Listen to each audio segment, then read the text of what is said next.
had, as children, games that we made ourselves. And one of the games that we played indoors was darts. And we made our own little darts from matchsticks with the match head cut off. And then we would put a needle in one end so that when you threw it at a dart board, it would stick. And one night, they were playing darts. I wasn't playing with them. And it just so happened that the dart board was behind me and I didn't know it. And I came into the room just as Gerald was throwing a dart, and it caught me just inside the blue of my pupil. And I pulled it out because I realized it was in there, and I pulled it out, and Mother had a fit. She thought I was going to be blind in that eye. And I remember it was almost bedtime. It was late. Everybody was still up though. And Mother kind of hesitated when I was ready to go to bed, and she kept coming in during the night to check on it to see if it was all right. And it healed perfectly all by itself. And I've had no problems ever. It was my left eye, and I have had no problems ever. But what a shock it must have been to my mom, especially, because she was afraid that it would, blow. God was truly with me. He really was, because just a hair over to the left would have put it right in the pupil.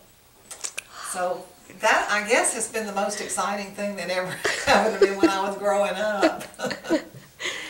Another time I remember, we as children, I was, of course, the oldest, Mother and Dad were working in the field, and we children were around the house, and we had chickens, and I had a pet chicken that came to me that I fed from my hand. Anyway, the children were running around, and somehow or other, Marty, I believe, stepped on a hoe that was turned up by the side of the house and cut her foot, and it was bleeding. And when Mother and Daddy got home, of course, I took care of it as best I knew how, was washing it and putting a Band-Aid on it, I suppose. But when Mother and Daddy got home, they heard us squealing. You know, the children, the little ones were running and chasing chickens.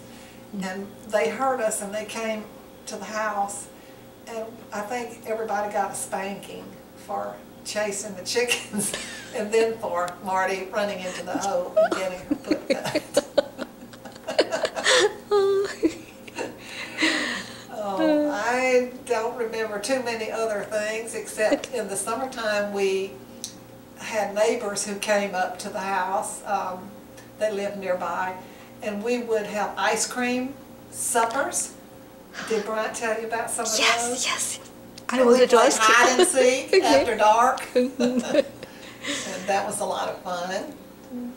And then my first date was when I was 16, and I dated the older guy from the family, and we went to a movie, and I thought he was kind of cool.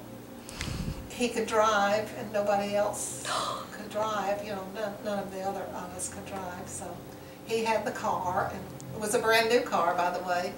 And he took me to Oxford to the movie, and that was my first date. That was kind of neat. And then there was my friend that I met at the university when I was working at the church. His name was Jim Hahn. And he was a very handsome young man from Blue Mountain, Mississippi. And we dated for about 2 years. And then he moved back home. He lived in the dorm, but he moved back home at the end of his second year there. And I never saw him again. But he was a really sweet fellow. He was German, but really sweet guy. So then Bud came home. Bud was away during that time. I dated Jim the whole time Bud was away. Bud told me to go ahead and resume my natural life, my normal life, and then when he came home, he said, if you're still interested, I would like for us to talk about getting married. And I said, okay. So during the 2 years he was away, Jim and I dated, but we were never serious. We were just really good friends. And then when Bud came home, then he was ready to put a ring on my finger, and we got engaged. From there, another year, we got married. So those are the highlights, I guess, of my young life prior to 21.